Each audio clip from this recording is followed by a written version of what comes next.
하나님은 성탄에 가장 소중한 선물을 주셨습니다. 성탄은 선물을 주고받는 계절이죠. 가족 간에 또 친지들 간에 선물을 서로 주고받으면서 사랑을 나누는 그런 계절입니다. 모든 선물은 소중합니다. 그 이유는 선물 속에는 선물을 준비한 분의 사랑과 정성, 또 깊은 사려 있는 배려가 담겨 있기 때문입니다. 카드 한 장 쓰는 거 쉽지 않습니다. 카드 속에 담긴 사랑도 깊죠. 카드를 구입하거나 카드를 만들어서 거기에 성탄 인사를 기록하고 그리고 우표를 붙이고 또 그것을 우송하는 모든 과정 속에는 깊은 정성이 담겨 있습니다. 어떤 선물도 작은 것은 없습니다. 깊이 생각해 보면 선물을 주신 분의 사랑과 정성이 그 안에 깊이 스며들어 있기 때문입니다. 어떤 선물을 받아보셨는지요? 그리고 어떤 선물이 가장 의미 있는 선물이었는지요? 그리고 가장 오랫동안 기억에 남는 선물은 어떤 선물인지요? 그리고 아직도 간직하고 있는 선물이 있다면 어떤 선물이신지요?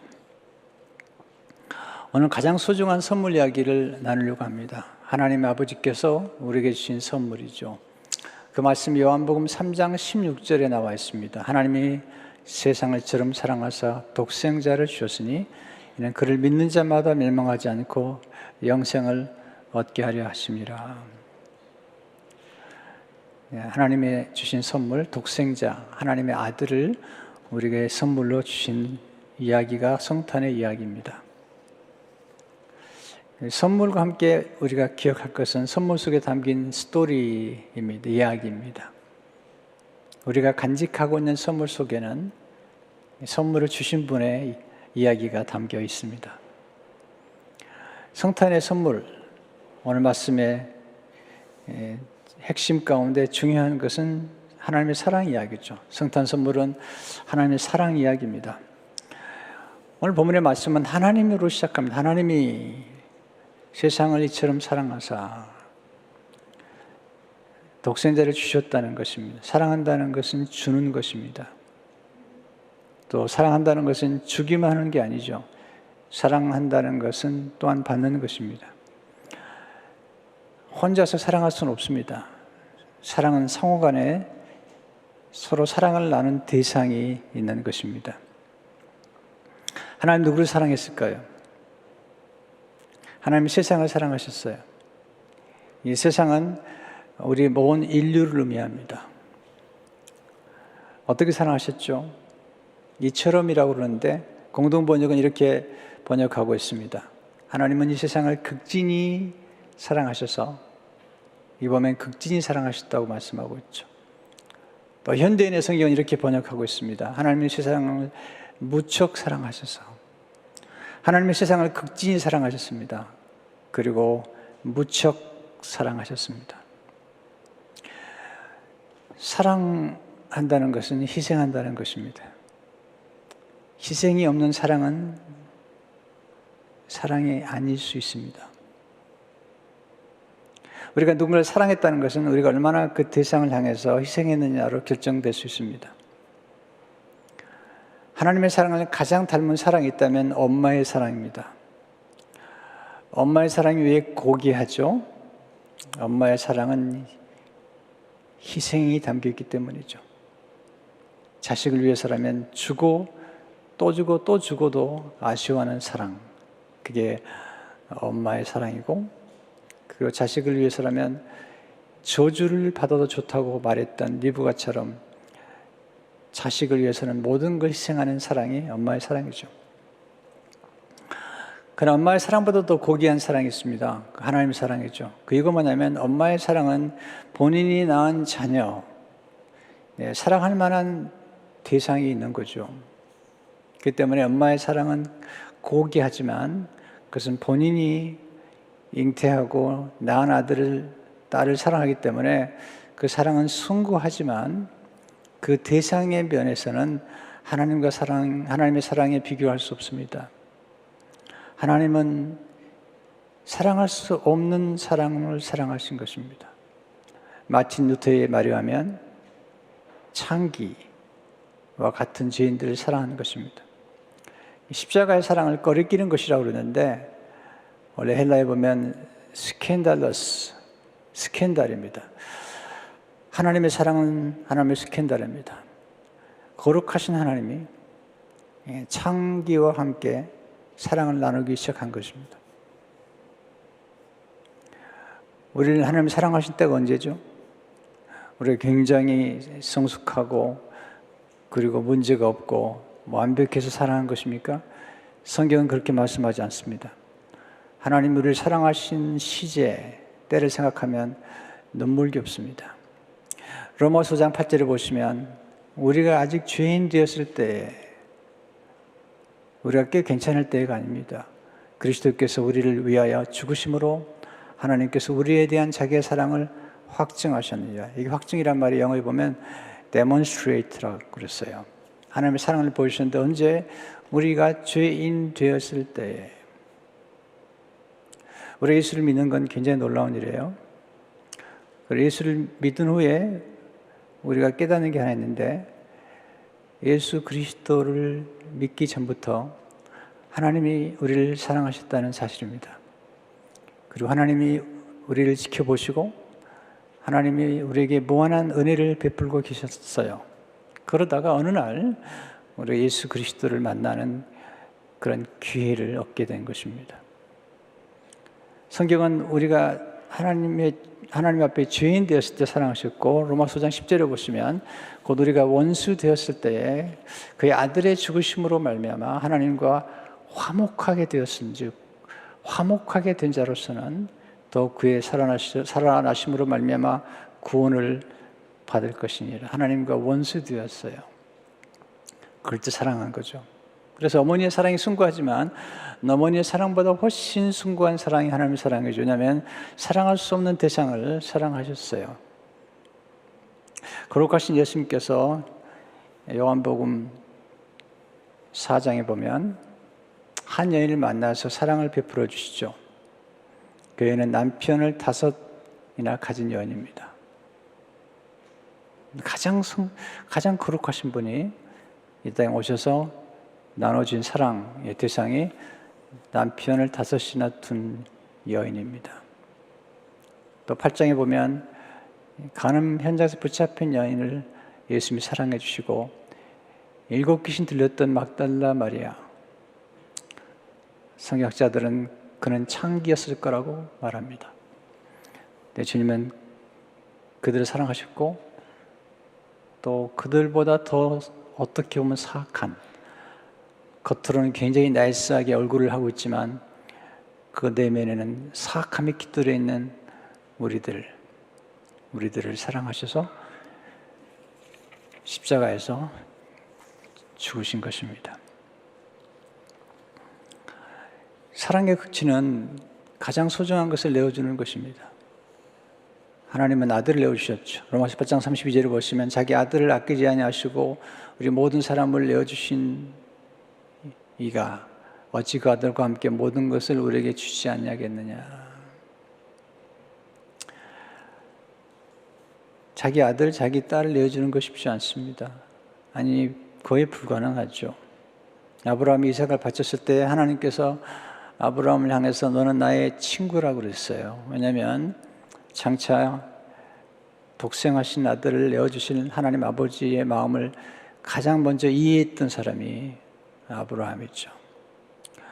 우리가 모든 걸 다 줘도 우리 자녀를 줄 수가 없죠. 그만큼 자녀를 귀한 것인데 하나님의 아들을 아끼지 않으시고 내어주셨습니다. 우리가 사랑스럽기 때문에 하나님의 사랑을 받은 게 아닙니다. 우리가 하나님의 사랑을 받았기 때문에 하나님의 사랑을 받은 바 되었기 때문에 하나님의 사랑스러운 존재가 된 것입니다. 사랑은 대단한 힘을 가지고 있습니다. 누군가의 사랑을 받으면 얼굴이 아주 밝아집니다. 사랑이 주는 힘이죠. 사랑은 에너지예요. 그래서 우리가 얼굴에서 또 얼굴의 분위기에서 어떤 사랑을 느낄 수가 있죠. 그래서 그런 얘기를 쓰잖아요. 아내의 얼굴의 모습은 남편의 사랑과 비례한다. 그 남편이 얼마나 아내를 사랑하는 걸 보려면 아내의 얼굴을 보면 알 수 있다는 거죠. 어려운 얘기예요. 그렇지만 맞는 얘기죠. 왜냐하면 우리는 사랑을 받음으로 사랑스러운 존재가 점점 되어가는 거고요. 또 사랑을 받을수록 우리 인간은 변화되는 것입니다. 거기에 무조건적인 사랑, 절대적인 사랑을 받으면 변화됩니다. 여러분들이 어느 누군가를 선택하고 그리고 집중해서 한번 사랑을 베풀어 보세요. 그것도 무조건적으로 사랑을 베풀어 보세요. 그 대상이 어떻게 변화되는가를 보십시오. 사람이 변화되지 않는다고요? 저는 사람이 변화된다고 생각해요. 믿어요. 만약에 사람이 변화될 수 없다고 믿는다면 저는 목회를 하지 않았을 겁니다. 저는 사람이 변화될 수 있다고 믿고 그리고 때론 서서히 때론 급진적으로 그리고 날이 갈수록 더 좋아질 수 있다고 믿기 때문에 목회를 하는 것입니다. 비밀은 사랑에 있습니다. 사랑을 집중적으로 꾸준하게 그리고 한결같이 사랑을 부어주면 사람은 어느 순간에 임계점을 경험하면서 드라마틱한 변화를 경험하기도 하고 때로는 사랑에 스며들어서 서서히 인생이 바뀌는 것을 보게 됩니다. 두 번째 가장 소중한 선물은 예수님이시죠. 16절 하나님이 세상을 이처럼 사랑하사 독생자를 주셨어요. 아들을 주신 것입니다. 그런데 그 예수님 안에 모든 것이 담겨 있습니다. 우리는 선물을 받았으면 선물 안에 무엇이 담겨 있는가를 알아야 됩니다. 더 중요한 것은 선물이 얼마나 소중한가를 알아야지 그 선물을 우리가 소중히 여기고 선물을 우리가 누리기도 하고 또 때로 선물을 자랑하기도 하고 또 선물을 나눌 수도 있는 것입니다. 오래전에 들은 얘기지만 그 얘기가 제 가슴에 깊이 박혀 있어요. 어떤 한 자매님이 샌디에고에 있는 한 비치가에서 자살을 했습니다. 내 슬픈 사실은 뭐냐면 그 자매님이 타고 왔던 차 뒤에 플레이트가 있죠. 그 플레이트가 있는데 거기에 이렇게 써 있었어요. 예수님이 답이시다. Jesus is the answer. 예수님이 답이시다. 그리고 자살을 했어요. 이 자매 문제는 뭐냐면 예수님이 답인 거라는 그런 카플레이트는 붙이고 살았지만 예수님이 어떻게 답이 되며 예수님 안에 어떤 것이 있으며 예수님이 어떻게 우리를 도울 수 있는가를 몰랐던 거죠. 제가 생각해 보았습니다. 제가 목회하면서 과연 예수님이 어떻게 답이 되시는가를 설교하고 있는지, 그냥 무조건 큰 소리로 예수님이면 충분하다고 소리만 치고 있는 목사는 아닌지, 예수님이 답이라고 무조건 믿으라고. 그런데 그 자매는 예수님이 어떻게 해답이 되는지를 몰랐어요. 예수님 안에 어떤 분이 계신 걸 몰랐기 때문에 스스로 목숨을 끊은 것입니다. 슬픈 일입니다.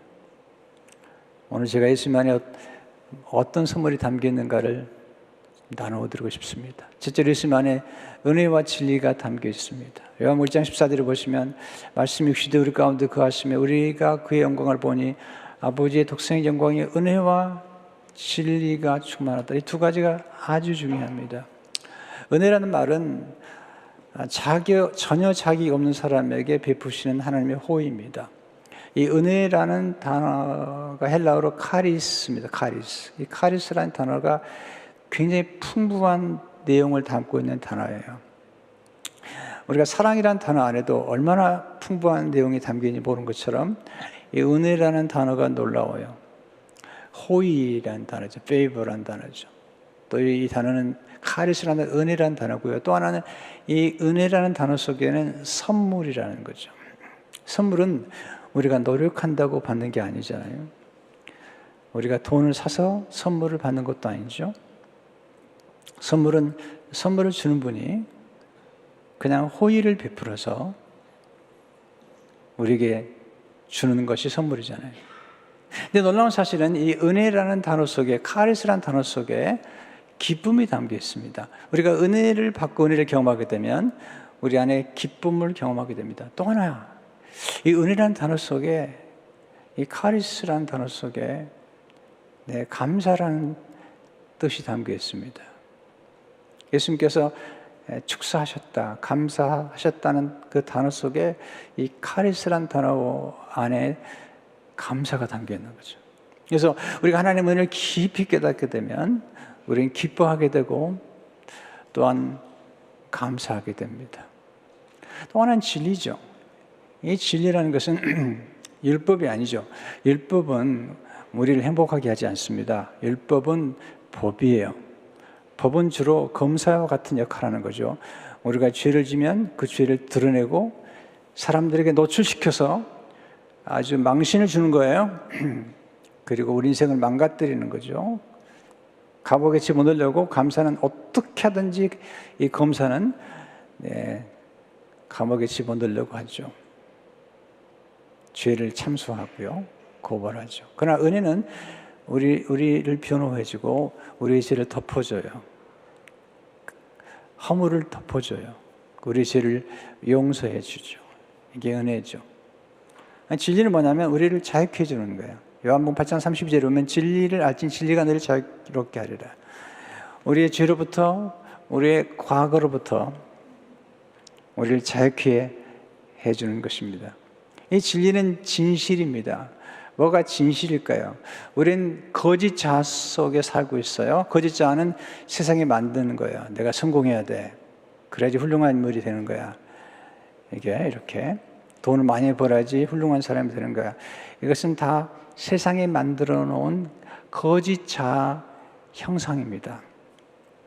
그러나 참 자아는 하나님의 형상, 이마고데이, 하나님의 원복이라는 하나님의 형상을 따라 우리가 모두 하나님의 자녀가 되었다는 거예요. 진정한 정체성은 뭐냐면 우리가 하나님의 자녀가 되었다는 것입니다. 예수 그리스도 안에서 하나님의 자녀가 되었다는 사실, 이것이 진리며 이것이 진실입니다. 세상 사람들은 우리를 평가하죠. 평가할 때 학력이나 재산의 유무나 아니면 얼굴의 모양이나 꼴이나 또는 성공이나 실패나 이런 걸로 잘해지지만 하나님은 그렇지 않습니다. 하나님은 우리를 하나님의 자녀라는 사실 하나로 우리에게 모든 것을 허락해 주시고 그 영원한 것, 의미 있는 것들을 우리에게 허락해 주시는 것입니다. 우리가 받은 건 율법이 아닙니다. 율법은 우리의 잠재력을 말살시킵니다. 죄와 같이 그러나 은혜는 우리 안에 있는 무한한 가능성과 원죄가 있기 전에 원복이 있었죠. 그걸 우리에게 드러내주고 그 원복을 누리는 하나님의 자녀로 회복시켜주기 위해서 예수님께서 이 땅에 오신 것입니다. 두 번째, 예수 안에 지혜와 지식의 모든 보화가 담겨 있습니다. 골로새장 3절을 보시면 그 안엔 지혜와 지식의 모든 보화가 감추어져 있느니라. 저는 성도들에게 예수님의 각종 지혜와 모든 지혜를 가르치도록 부름받은 사람입니다. 그래서 여러분 제 설교를 들으면 많은 지혜를 얻게 됩니다. 지식은 우리가 공부를 통해서 얻을 수가 있습니다. 정보나 지식은 우리가 습득할 수 있지만 지혜는 위로부터 임하는 것입니다. 어떤 분이 이렇게 설명했는데 좀 도움이 되는 것 같아요. 아침에 먹구름이 꽉 꼈어요. 먹구름. 이건 정보예요. 자, 먹구름이 끼면 그날 비가 온다는 것을 의미하죠. 그건 지식이죠. 그 지식은 우리 학교에서 배운 거예요. 먹구름이 끼면 비가 온다는 거예요. 지혜는 뭘까요? 이제 비가 올 걸 알고 우산을 가지고 나가면 그는 지혜로운 사람이죠. 그렇지 않으면 어리석죠. 왜 우리가 학습해야 되는가? 왜 제가 책을 읽으라고 강조하냐면 이 지식은 우리가 학습을 통해서 가능한 거고요. 지혜란, 잘 들으세요. 지혜란 지식을 활용하는 능력이에요. 때문에 이 지식이 없이는 활용할 수 있는 게 없는 거죠. 그러나 우리가 지식을 많이 갖게 되면 이 지식을 가지고 활용할 수 있는 능력을 얻게 되고 우리 삶이 풍성해지는 것들을 경험하게 됩니다. 사실 지혜라는 것은 작은 것에서 큰 것을 발견하는 거예요. 오래전에 어떤 분이 책을 썼는데 거기에 두 가지 이야기를 담았는데 오랫동안 기억이 돼요. 어떤 두 친구가 길을 가는데 곰이 나타났어요. 곰이. 여러분, 곰이 빠른 걸 아시죠? 가끔 우리가 곰 같다고 그러는데 곰을 몰라서 그래요. 곰이 정말 빠르거든요. 한 친구가 곰을 만나서 갑자기 무릎을 꿇더니 운동화 끈을 착 매는 거죠. 그때 친구가 얘기하죠. 야, 곰이 얼마나 빠른데 운동화 끈을 맨다고 되겠냐? 그랬더니 이 친구가 하는 말이 곰이 빠른 건 알지만 사실은 너보다 빠르면 되거든 내가.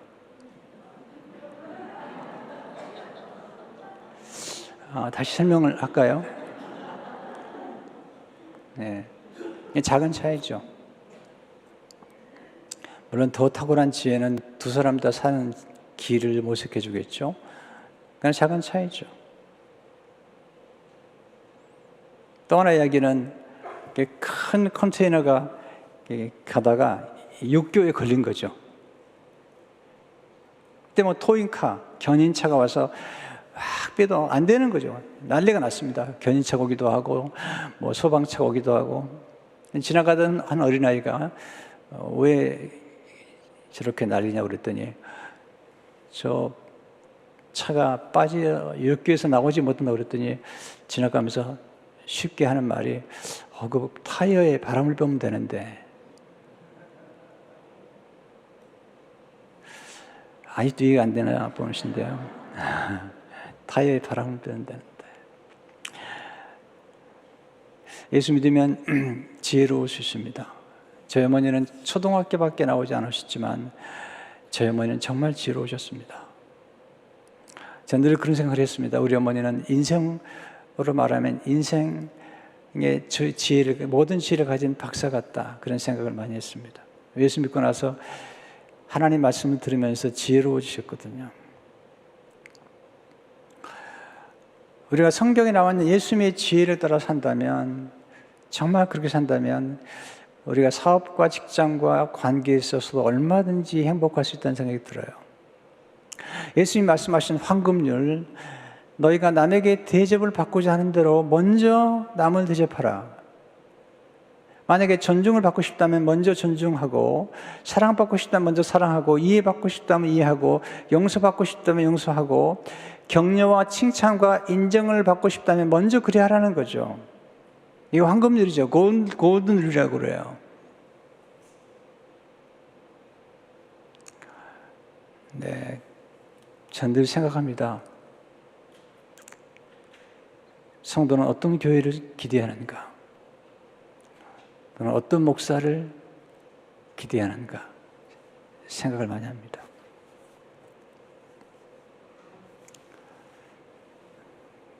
그렇다면 여러분도 생각해 보셔야 됩니다. 하나님은 어떤 성도를 기대하는가? 또는 목회자라면 어떤 성도를 기대할까? 여러분, 이런 관점으로 사업을 하신다면 사업에 실패할 수가 없을 겁니다. 제가 예수님의 말씀, 특별히 산상수훈에 있는 말씀을 통해서 저는 인생에서 성공하는 원리를 하나 배웠습니다. 예수님 말씀하셨죠? 오리를 가고자 하면 10리를 가라는 거예요. 5리를 가거든 10리를 가라는 거죠. 이게 엑스트라 마일 프린시플이라고 그래요. 저희 장인 어른께서 제가 결혼했더니 저한테 말씀하셨어요. 그때 제가 전도사 생활할 때인데 저한테 말씀하셨어요. 출근 시간보다 30분 먼저 나가라고. 그리고 담임 목사님 퇴근하고 나서 30분 더 있다가 퇴근하라고.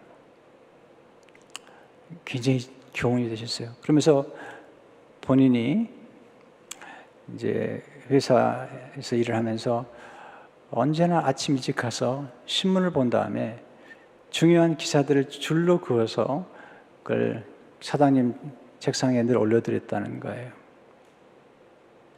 그리고 겨울이 되면 그 사장님 집에 있는 나무가 이렇게 따뜻하게 해주기 때문에 미리 가서 그런 일을 하셨다고 말씀하시더라고요. 너무 도움이 됐어요. 직장 생활을 잘하는 방법은 간단하잖아요.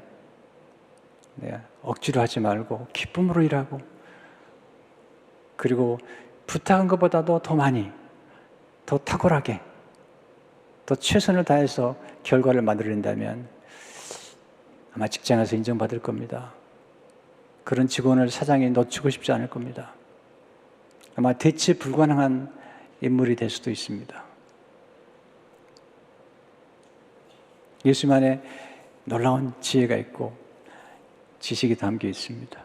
셋째, 예수님 안에 영생이 담겨 있습니다. 16절에 보시면 이는 그를 믿는 자마다 멸망하지 않고 영생을 얻게 하려 하심이라. 이 영생이라는 단어가 많이 나오죠. 영생은 육신의 생명이 아니라 영원한 생명, 곧 하나님의 생명을 의미합니다. 영생은 영원히 산다는 것만 의미하지 않습니다. 예수 믿지 않아도 영원히 삽니다. 예수 믿는 사람들은 영생함으로 하나님 나라에 들어가지만 예수 그리스도를 모르는 사람들은 스스로 심판을 받아서 영벌에 들어가게 됩니다. 영원히 살아요. 그러나 영벌에 처하게 됩니다. 그러면 영생에는 뭘 의미할까? 그것은 하나님의 생명을 의미합니다. 우리가 예수를 믿는 순간 예수 우리 안에 들어와서 하나님의 DNA를 받게 됩니다. DNA를 받게 됩니다.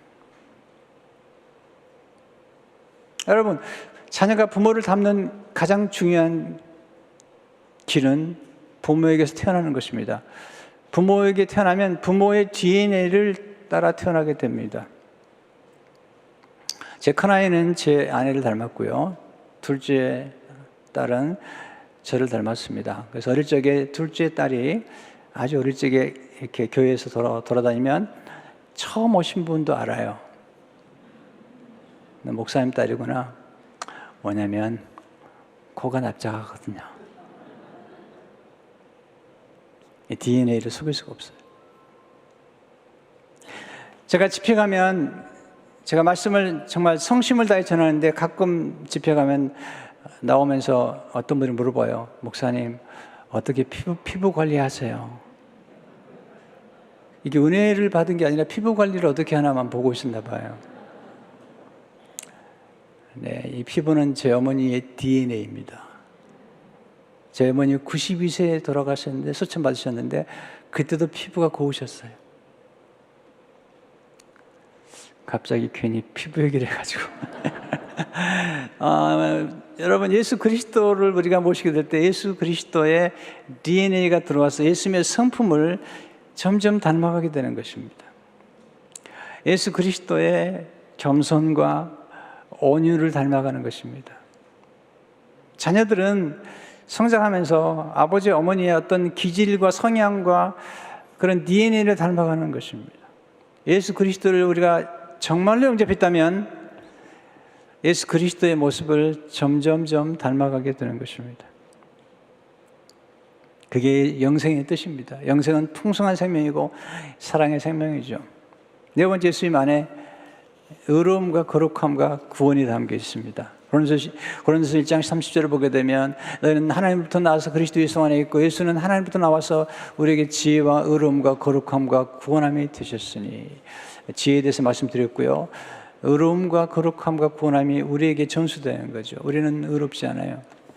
우리는 거룩하지 않은 존재예요. 거룩하다고요? 솔직히 한번 얘기해 볼까요? 우리 안에 거룩이 있는지. 어렵다고요? 우리 안에 의가 있는지요? 우리 안에는 사실 악이 있는 거죠. 죄성이 있는 거죠. 예수 그리스도를 믿는 그 순간 예수님께서 우리의 모든 죄악을 가져가시고 우리에게 의로움과 거룩함과 구원을 전수시켜 주신 것입니다. 그리고 우리로 하여금 구원뿐만 아니라 거룩에 눈을 뜨게 하세요. 예수 믿지 않는 사람들은 거룩에 대한 관심이 없어요. 최근에 나온 통계에 하면 한국 남자들이 결혼한 후에 외도하는 퍼센티지가 몇 퍼센트인지 아십니까? 결혼한 후에 73%예요. 그리고 결혼하고 나서도 여전히 외도하고 있는 남자가 몇 퍼센트 아니죠? 15%.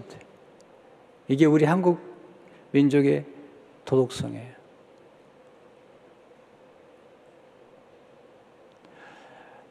그렇기 때문에 수많은 가정이 깨어지고 있는 거예요. 수많은 가정이 불화하고 있는 거죠.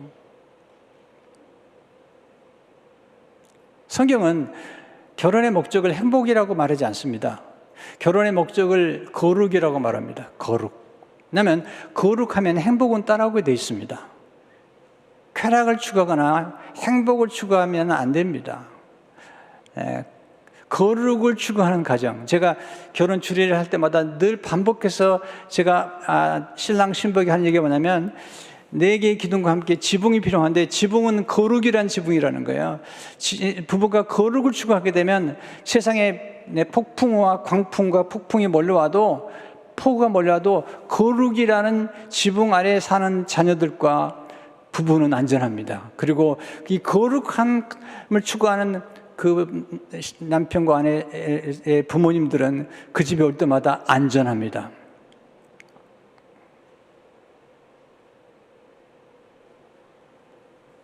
거룩이 하찮은 거라고 아닙니다.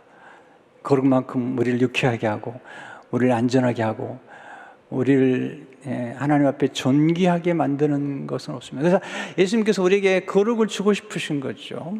또 우리 자녀들에게도 거룩이 얼마나 중요한가를 가르쳐야 됩니다. 신문에 보니까 일본에 최근에 팬데믹 기간 동안에 이 매독 환자가 얼마나 늘었는지 신문에 나왔습니다. 여러분, 가끔 빌보드에 보시면요, STD, 성병에 대해서 얘기하면서 연락하라고. 지금 캘리포니아 지역에 성병 환자가 얼마나 많은지 아십니까?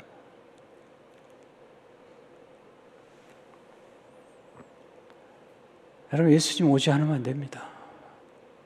예수 그리스도께서 함께 하지 않은 가정은요, 정말 어렵습니다.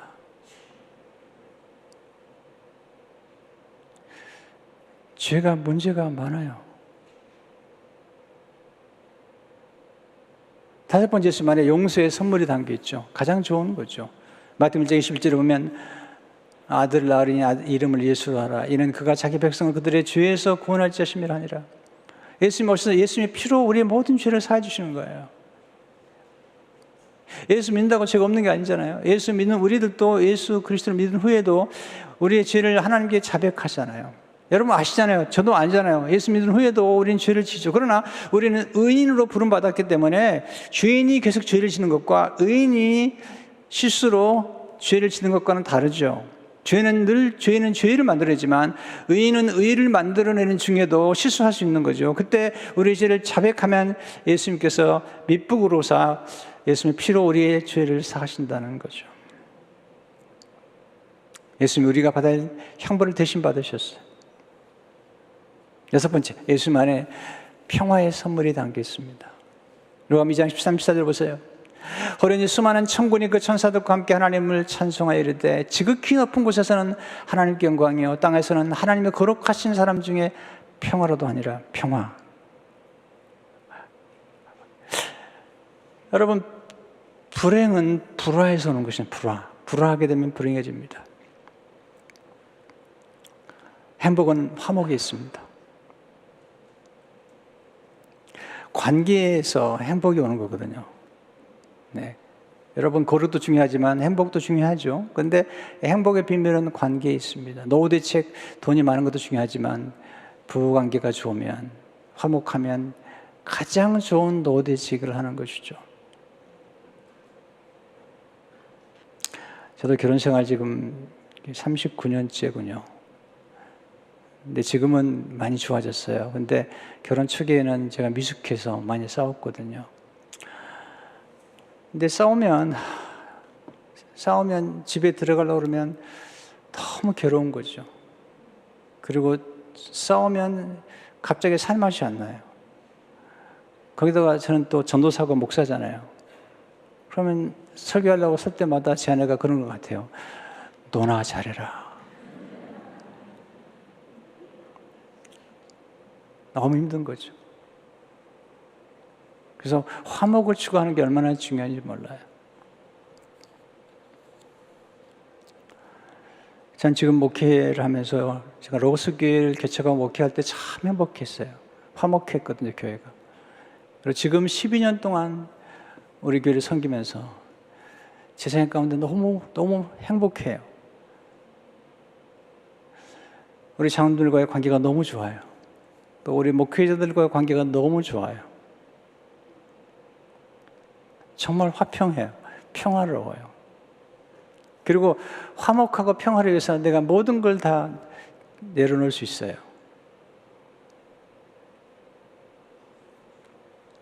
그래서 제가 행복한 목회를 하고 있어요. 예수님 때문에. 할렐루야. 7번째, 예수님 안에 하늘과 땅의 모든 권세가 담겨 있습니다. 마태복음 28장 18절을 보시면 예수께서 나와 말씀해 이르시되 하늘과 땅의 모든 권세를 내게 주셨습니다. 우리에게 이 권세를 주셨어요. 하나님의 자녀가 되는 권세를 뿐만 아니라 이 권세를 주신 것입니다. 예수님 안에 놀라운 권세, 초자연적이며 초월적인 권세가 담겨 있는 것입니다.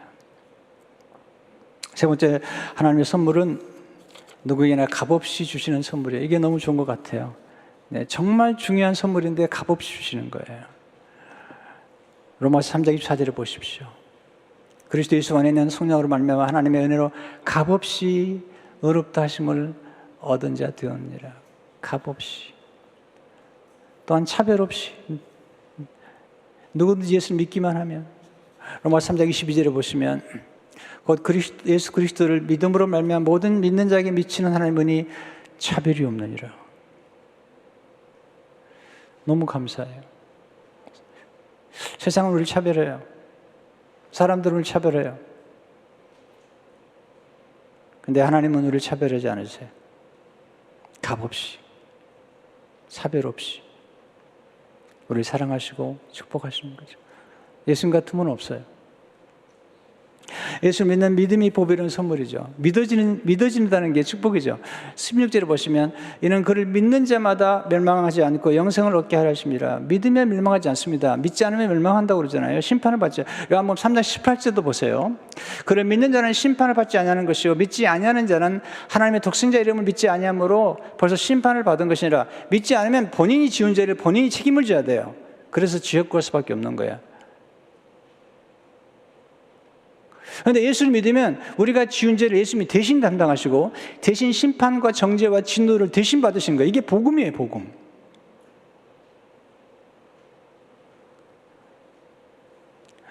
그냥 믿는 게 아니잖아요. 우리는 예수를 믿는 거고 그냥 믿는 게 아니죠. 복음을 믿는 거잖아요. 예수 그리스도를 믿는 자마다 멸망치 않고 영생을 얻는 이 놀라운 복음을 믿는 것입니다.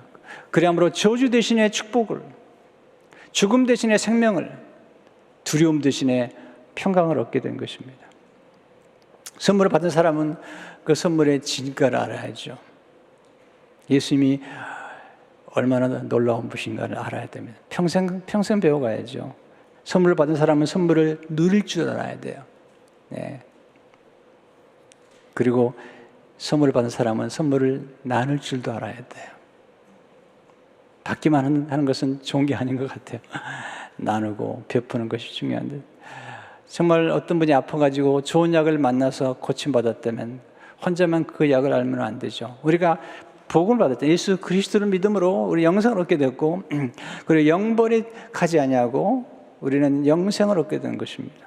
뿐만 아니라 이 땅에 사는 동안에도 예수님께서 주신 지혜로 우리는 풍성한 삶을 살 수가 있고, 예수님이 주신 사랑으로 가정이 화목이 되고, 그리고 성도 간에도 화목이 되어서 얼마든지 행복한 삶을 살 수가 있죠. 하나님의 나라 천국을 맛볼 수 있어요. 이 땅에 사는 동안에도. 성탄의 가장 소중한 선물은 예수님이시죠. 그 예수님께서 우리에게 주신 모든 것들이 선물이에요. 가만히 생각해 보면 우리가 지금 받은 모든 소중한 건 선물이죠. 태양, 그리고 달, 별, 비, 물, 공기, 이 산천초목이 다 선물이죠. 선물. 모든 게 선물이죠. 보면요, 가장 소중한 건 다 그냥 기프트로 주는 거죠. 하나님 아버지께서 우리 부모님을 통해 주신 이 생명도 선물이잖아요. 인생을 내가 노력만 가지고 사는 게 아닙니다. 지나고 보면 선물이 주어진 거고 하나님의 은혜가 주어진 것입니다. 오늘 교회 처음 나온 분이 계시다면 예수 그리스도를 믿으셔야 됩니다. 왜냐하면 예수 그리스도를 믿기 전부터 하나님은 보이지 않게 사랑을 베풀었던 거예요. 돌봐주셨던 거예요. 제가 예수를 만나기 전에 아버지 몰래 낚시를 간 적이 있습니다. 근데 갯벌이 있는데요, 갯벌이 한참 나가서 물이 막 들어올 때 고기가 잘 잡혀요. 그래서 한참 나갔어요. 나가는데 그날따라 이 밀물때가 늦게 오는 거예요. 근데 오두고두해지기 시작했어요. 근데 그 무렵에 이제 밀물이 들어오면서 고기가 잡히는데 아찔하고 뒤돌아보니까 물이 차기 시작하는 거예요. 근데 7살에 입학했던 제가 키가 작았습니다. 겁이 나서 나오는데 그 뚝까지 나오는데 시간이 많이 걸렸습니다. 여러 번 죽을 고비가 남았습니다. 집에 갔더니 아버지가 밖에서 기다리고 계셨습니다. 아셨던 것 같아요. 저를 보시더니 아무 말도 안 하시고 낚싯대를 둘러 쪼개셨습니다.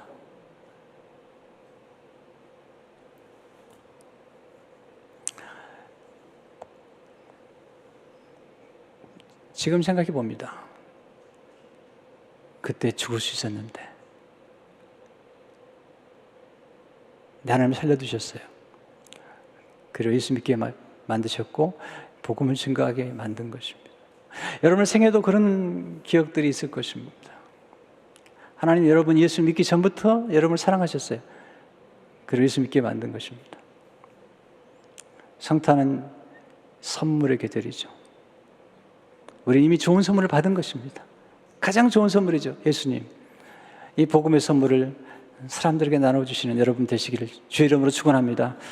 하나님 아버지, 성탄의 선물이 얼마나 귀중한지, 우리에게 베푸신 사랑이 얼마나 소중한지 가슴에 새기며 이 선물을 주신 하나님께 영광을 올려드리고 성탄의 계절에 서로 사랑을 나누며 가정이 화목하고 우리 자녀들이 거룩한 부모 아래서 가장 안전하고 가장 평화로움을 누릴 수 있도록 주여 성도들의 가정에 거룩의 은혜가 있도록 축복해 주시옵소서.